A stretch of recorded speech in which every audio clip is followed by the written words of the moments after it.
I'm Sutu. I'm the director of Legends of the Brush, 3 virtual reality films that are showing there at the Kaohsiung Film Festival. I'm very, very happy and honoured to be showing at the festival, especially during this crazy year. I just can't believe everything that has happened this year, so it's extra blessing that everyone there gets to experience my films. So thank you very much. Happy anniversary also. It's an exciting time. I will talk about my films, and also I will talk about my journey in becoming a virtual reality film director. So about 10 years ago, I was drawing comic books and creating interactive web comics. So they weren't traditional comic books. I was putting them online, and I was making it so that the audience could use their mouse to click through the comic and trigger little animations and sound effects. And I was using the technology at the time, which was flash technology, to sort of create a more immersive interactive experience. My first and my major web comic was called Nawls, N-A-W-L-Z, and it was set in the future in in a futuristic city where the youth were engaged in augmented reality and virtual reality subcultures. So in many ways it was kind of like me imagining my own future, the type of technology that I wanted to get into. I was sort of imagining this artwork that was going to be splashed across the buildings, and everyone walking down the street either wearing some special glasses or having a chip inside their head that allows them to see this overlaying digital world. Now, 10 years later, we are coming closer to that kind of experience. So for the last 10 years, I've been slowly trying to find my way to reach that goal. So I've sort of had a clear vision that's been guiding me all this time. I'll show you a quick reel from the Nawls comic. This reel is when I adapted it to an iPad version.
So I went from creating web comics to then creating immersive iPad comics, which was the next sort of technology at the time. So with the iPad comic, I also sort of explored what that technology could do. You could move it around and use the gyro inside the iPad to sort of manipulate and affect the animations that were happening. You can pinch and zoom, and there were other kinds of interactivity that were specific to that device. So with all of the projects that I do, especially when I'm involving a new technology, I like to play with that technology, sort of see what's possible, and then once I've had a good experimentation, I like to challenge myself with telling a story. I'm a storyteller at heart. A lot of my projects are guided by wanting to tell a story. Around the same time that I was exploring the iPad technology, HTML5 was also quite popular. The advantage of HTML5 was that it didn't require any special plugins that worked across most browsers. That was really important for me, and at the time I had noticed that everybody was on their phones and they were just absorbing information like this, scrolling through the content. So I thought that I really wanted to create a story that that was more accessible to people and that really, leveraged this functionality. So I was given this challenge by an organization in Austria. They were offering me a grant to tell what I thought was a really important story. So at that time, my grandfather was suffering from dementia and he was losing his memory. So I created a webcomic in honor of my grandfather. And one of the key functions of that webcomic was that you scroll down through the comic, but then if you try to scroll back up, you realize that the comic is all faded away, so you can no longer read it anymore. It was like a simple concept that that used the technology to also communicate that frustration of losing memory. So I think this is an important key to anyone that's using technology to tell a story. It's like, how can we use the technology to add value to our story experiences? And I think that's why it's really important to immerse yourself in the new technology, discover those features, explore it from every angle, and find out what's unique about it, and then leverage those unique capabilities and find a story that perfectly marriages with those capabilities. So again, I've been crossing over between web and mobile devices. The next big thing that sort of started to emerge was augmented reality. This was very much in line with kind of my vision of the future back when I started that first webcomic. I always imagined that, and I always wanted to be a part of this emerging culture where we would start to see our artwork and our animations overlaying reality. So when augmented reality emerged, I jumped on it. I was super excited. I created a printed comic book, and then when you look at that comic book through your phone, you see it come to life with animation and sound design. Again, I wanted to create, as it was my first augmented reality project, my first augmented reality project was Modern Palaxis, and it was the story of a paranoid time traveler, and I presented the book like his private diary, but then you use the augmented reality to discover all his secret notes. So again, it was kind of more of a fun and playful idea, but it allowed the reader to use the technology to discover something more that added to the story. And I wanted that one specifically to be fun, so that they really almost use their device almost like a magnifying lens to sort of discover new details of the story and inspect the book closely. And what they would quickly learn is that the book is telling one story, but then when you read the book through the augmented reality app, you're also discovering another story. And then it's kind of up to the reader to decide which is the truth. So that was a really fun experiment, and I was super excited by that. And I kind of started to give me lots of ideas, like what else could we use for augmented reality, and then I started to play around with augmented reality tattoos. I always imagined this would be a huge thing. I cut out I love this mix between sort of physical objects and then the magic that augmented reality brings to them. So I cut out things like little cutouts of my illustrations and then brought them to life, so you could wave them around. I'll show a video of that. And as I was posting these videos to my Instagram and Twitter and stuff like that, I was getting a lot of responses from other artists, and they were like, oh wow, how can we do this? We would love to participate. We want to bring our own art to life.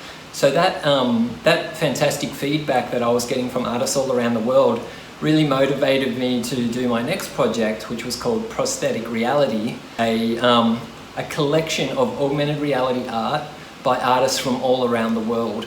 So there's over 40 artists in there, and all the artists, I provided them my own augmented reality technology called EyeJack. I'll talk more about that later. and then using that technology they were able to bring their own art to life. And then I collected all of those artworks that they created into one book.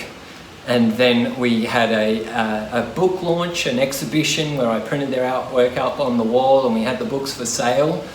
And one of the most amazing things that happened, and it was completely unexpected, was that when we created a video, which was literally me just walking through the exhibition space with my augmented reality app, showing the art coming to life on the walls and everything, I captured that video and then I shared it online just the night before the exhibition, saying, hey everybody, you've got to come down and check out our exhibition, it looks amazing, please share this video around, we hope to see you all there. And of course, well not of course, but just by chance the video went viral and we had over 2 million views just in that one night. And the next day we just got so many people coming to the exhibition, there was a big lineup down the street. So, and what we realized was that people really love to have these experiences in the physical places. So I was expecting that people would want the book, and they did. We sold loads of books, but what also happened was people wanted that whole experience. They wanted the whole exhibition. So we started getting emails and phone calls from festivals all around the world saying, can you bring your exhibition to Sweden? Can you bring your exhibition to Canada? Can you bring your exhibition to Dubai? Like in a period of 12 months, we ended up licensing that exhibition out and touring it around the world.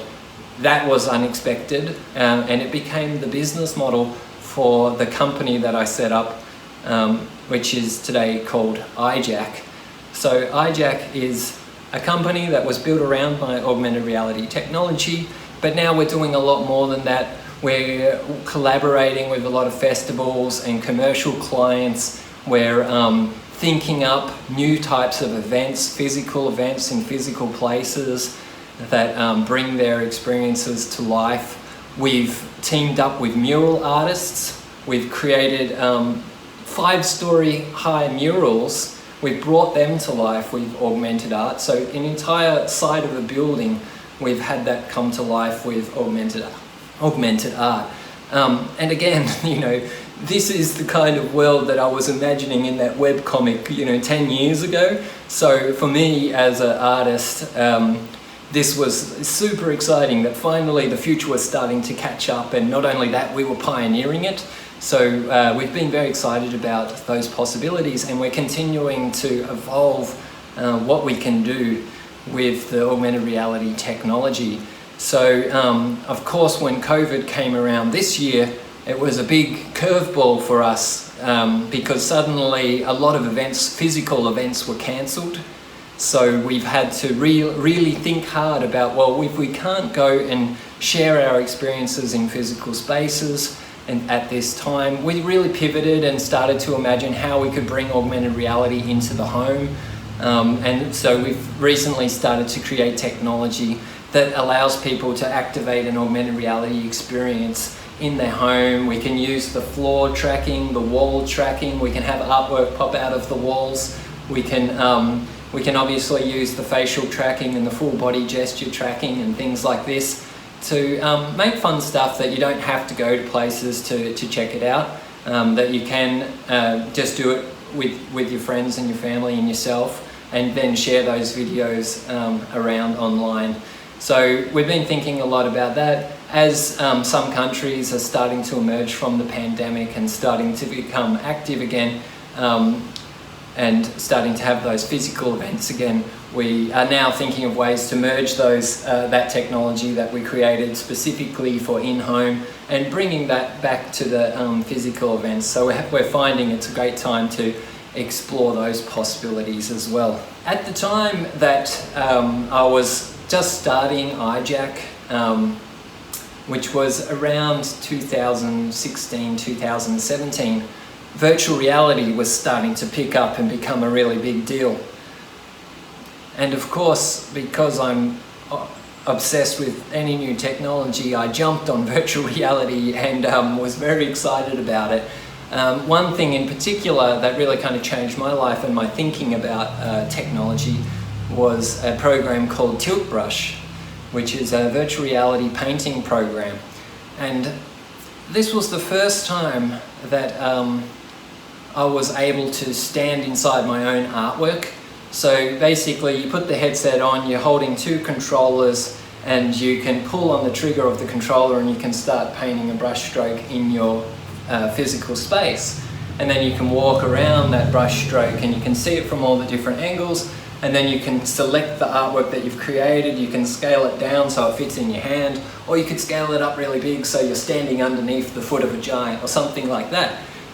I was staying awake a lot of nights, night after night. I was obsessed. I was in there. I was painting away. I was just absolutely hooked on it. And I started to publish these VR paintings that I was creating to my Instagram. And I was like @ing Google, because Google made the program Tilt Brush. So I would like do a new painting, I would say @Google, as if to say, hey guys, look what I'm creating. And thankfully and fortunately, they saw my paintings, and that led to a commission where I got to paint a series of VR paintings for Google. And then Marvel saw those VR paintings, and then I got to work on the Doctor Strange VR experience, creating original VR paintings for Doctor Strange. And then a company in the US called The Wave, which makes virtual concerts, which is another exciting development that's happening right now. They saw my paintings, and then I got to work with them on the Ready Player One VR experience. So it was incredible that this exploration, me just having fun in my room late at night, just painting away and just putting it on Instagram and sort of doing the little @ and hashtags or whatever, led to this snowball of experiences. So as I said, it really changed the direction for me. So one of the beautiful things that I like about that is just how immersive it is. I think one of the big strengths of virtual reality is that we are really transported to another world when we put that headset on. Suddenly we don't have any other distractions, so it really engages the audience. So I think that it's still a really strong experience, a really powerful thing that you can do with that technology. And I feel that I still really love augmented reality, and I really love virtual reality.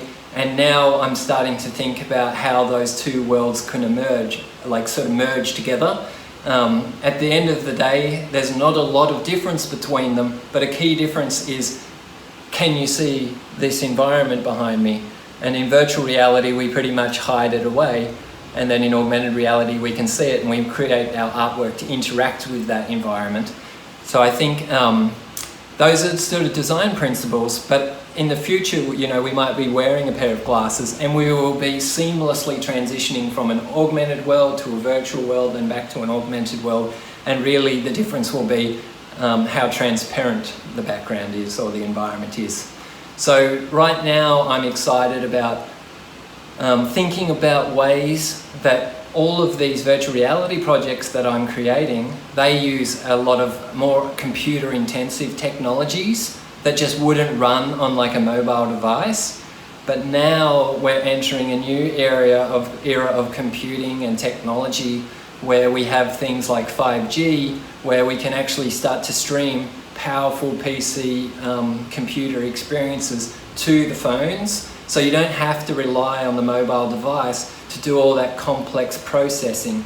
So for example, my Legends of the Brush experience that you guys all get to enjoy, you have to wear the headset, and the headset's connected to a powerful computer. But in the future, we'll be able to just stream that experience from the computer to your mobile device. So it will be more accessible to more people. They don't have to go and buy all the fancy equipment just to have the experience.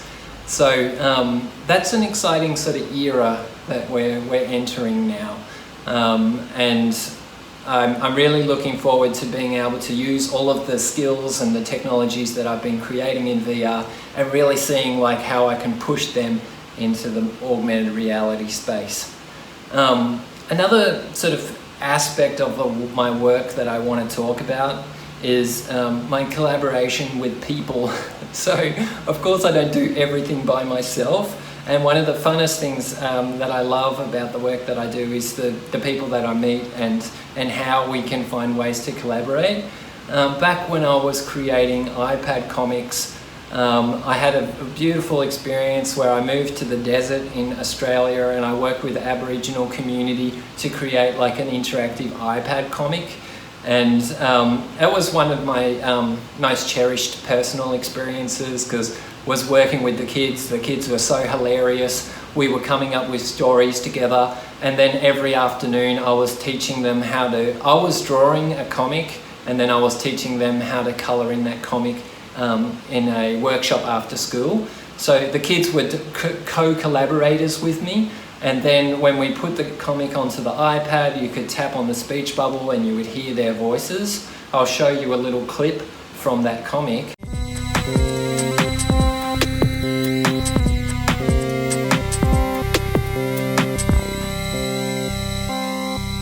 Hi, we're the Love Punks, and we made the Neomat comic. We used Photoshop to color in the comic. When you do Photoshop, it's very complicated, and you have to like make sure all the costumes and the colors are all the same, so it looks perfect. The best person at the Photoshop is Nathaniel. If you want to do it neater and quicker, you must link the layer. And the second one is me. And the third one is me. EJ, not you. Yes, it's me! What made you think to use these colours? So I thought we wanted to make an army color. That looks like he's got stripy stockings on. Well, I put it on him so it can look like a love punk. We went to the Robin house to record our voices so we can put it into the comic. Edwin Dan, what are you doing? So it'll have speech bubbles up above us. I'm coming, love punks, I'm coming. In the comic, my name is Karawara. They were carrying me. And I named you Karawara, shooting star. In the comic, my name is Born Ready, and I got a little pet named Stanley the Same Color, and he's right there. Look at that, Stanley. It's so pretty. That was really well received. We won a bunch of awards for that comic. We also included little videos on the iPad where we showed behind the scenes of the kids creating it and stuff like that. And then I kept in touch with those kids as they were growing up, and they were like, when I first started working with them, they were like 12 years old. Just last year I caught up with a group of those kids again. Now they're like sort of 17, 18 years old. So they're, bright young people. We can talk to each other on a really adult level, more complicated level. And I said, hey guys, this program's come out called Tilt Brush. It lets you paint and draw your own artwork in virtual reality. Do you want to have a go of it? And I put them in there and they had a go of it, and they just thought it was wild and crazy and they loved it so much. And I said, we have to do a story together. So again, it was like the old days where we created the comic, but this time we were creating the comic in virtual reality. I think this is really important, that the virtual reality program has really knocked down a huge barrier for people entering into creating 3D art. So previously, if you wanted to create 3D art, you would be looking at a program on your screen. There would be all these menus. You had to know your way around. You'd see these little tools, but you wouldn't really know what they would do. And you might spend a month doing tutorials to sort of begin to create anything that looks half decent.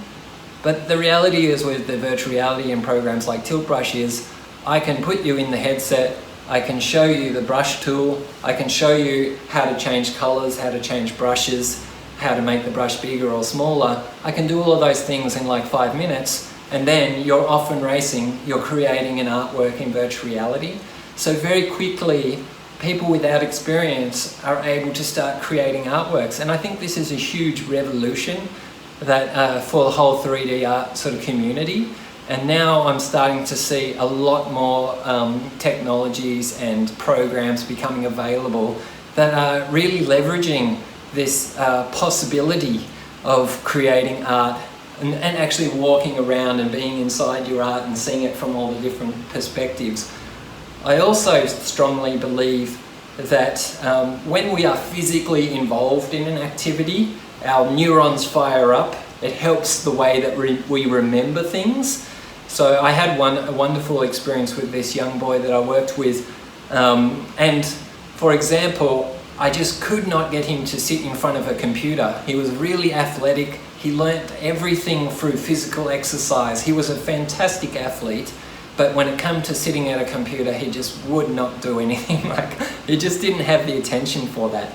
But when I put him in virtual reality, I got him painting a futuristic space train, and he was so engaged. It was the most engaged I'd seen him. He put his headphones in, he was listening to his music, he's painting away, and literally I just left him in there. I was so fascinated. I was like, wow, he's still going. I'll look at my watch. Wow, he's been there for 30 minutes. Wow, he's been there for 60 minutes. 2 hours later, he finally lifts up the headset and he has a huge smile on his face.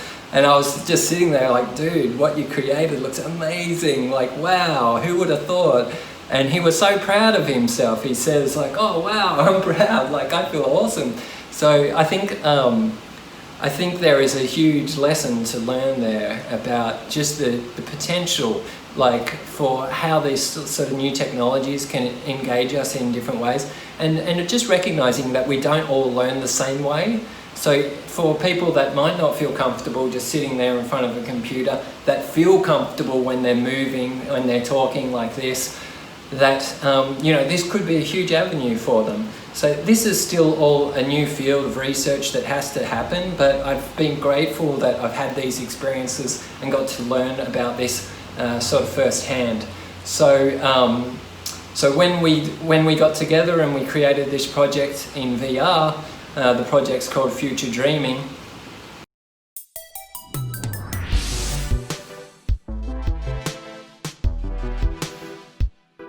I'm Maverick Eaton, and it's the year 2038.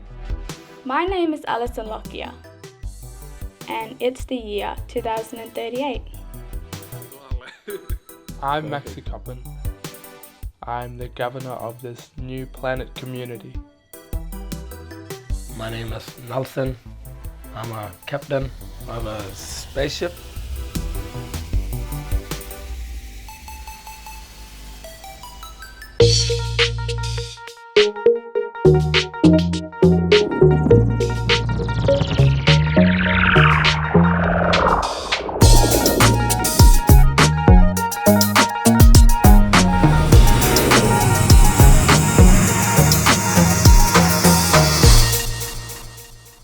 Again, it was the same process where I worked with the kids, we came up with a story. I asked them, like, what do they imagine their future will look like 1 day from now, 5 days from now, and 20 years from now.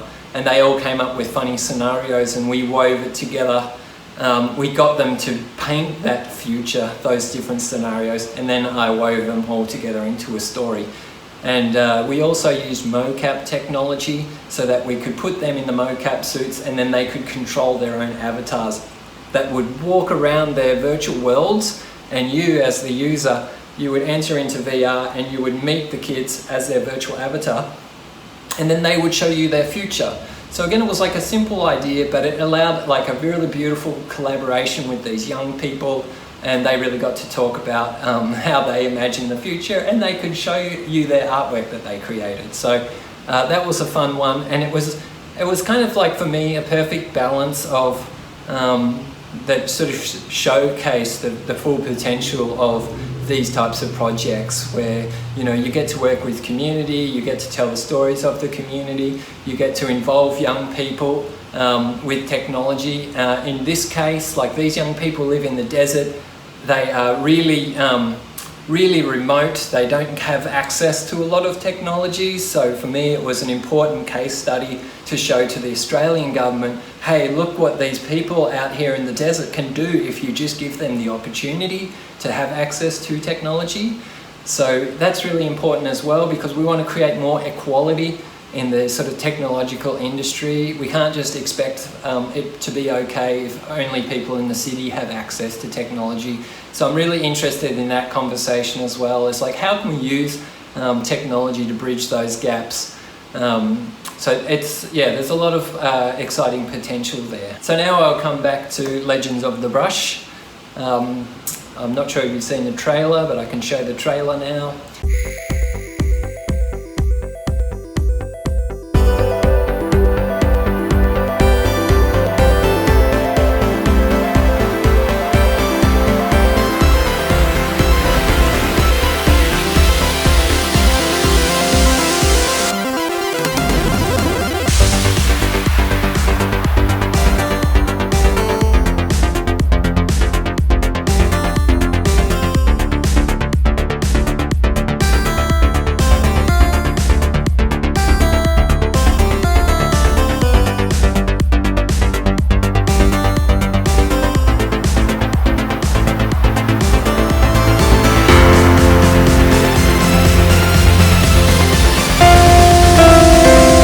Alright, baby, I'm right here. And just tell you a little bit about what inspired Legends of the Brush. So Legends of the Brush is 3 stories, The Girl and the Crane, The Answer, and Feverland. The Girl and the Crane is actually an adaptation of The Crane Wife, an old Japanese folktale. My producer told me that story and I had all these visions in my head of imagining like a modern day adaptation of that. So I just thought that it's a nice story. It offered it's beautiful, it's magical, it's family friendly, everyone can jump in there. And I really wanted to use VR to capture the magic of that story. So in the VR experience, you're holding again sort of like a magic lens bubble, and you're seeing this world floating in front of you, and you can pull the trigger on your controller and suddenly the bubble scales up and it's like you're inside this dollhouse with the world that's animating in there. I wanted to give the audience the experience of sort of discovering that world themselves. In a way, by moving that bubble around the environment, they kind of become a director. They get to choose which angle they're going to watch the story from. For me, that's a bit risky, but at the same time, I know that the audiences out there like those challenges and they like discovering the works. And maybe when they watch it the first time, maybe they didn't see it from the best angle, but I hope that people go back and try it again, and once they familiarise themselves with the story, they say, oh, wouldn't it be cool if I watched it from down here, or if I get behind the character and start to really explore what it feels like to be a fly on the world in an animated sort of story world. The second story is The Answer, which is an adaptation of a very, very short story by Frederick Brown. It's a fantastic story, but the original story is literally 1 paragraph long. So I had to take that original story. You can just Google Frederick Brown, The Answer, and you'll be able to read the story. But I had to take that concept and stretch it out to make it a 10-minute short story. So if you're interested, check out that story and then sort of compare it to my story, and you'll sort of see how I introduced some new characters and put a bit of a twist on that original story. And the third story, Feverland, was inspired by my little nephew, my sister's little boy, Rico, who's unfortunately he's always getting sick and he's ending up in hospital all the time. And he's getting a lot better now, but at the time we were very worried about him, and it was like, oh man, the little guy is in hospital again, you feel so sorry for him. And of course it's just because, he's doing silly things, like he might try to lick the toilet brush, or he's putting his foot in his mouth after running around outside. Just stuff that kids do when they're just they're young and they're exploring, and they have to touch everything and they have to put it in their mouths. So of course they get sick and they end up in hospital or whatever. But the thing about him was he would get out of hospital and he'd be so happy to see his brother again, and he's so happy to see his family, and then he's straight at it again, and he's running around half naked, getting dirty, climbing through the drain pipes and stuff like that. And the doctor kept saying, look, the good thing about young people is when they get sick when they're young, they're going to build up their immune system, and they're going to be have a strong immune system when they're older. So we interpreted that like his superpower, that he's going to be this super powerful kid. So that's kind of the message of that story. And again, I just wanted it to be a lot of fun. You're like a germ that's floating around him as he tells his little story. And you can watch that from any angle again. So you can literally fly around that world as it sort of transforms. So anyway, that's my story. That's my life story. I hope you enjoy it. I hope you enjoy my films, and thank you very much for your time. I wish I could be there. Take care, everybody. Enjoy. Bye-bye.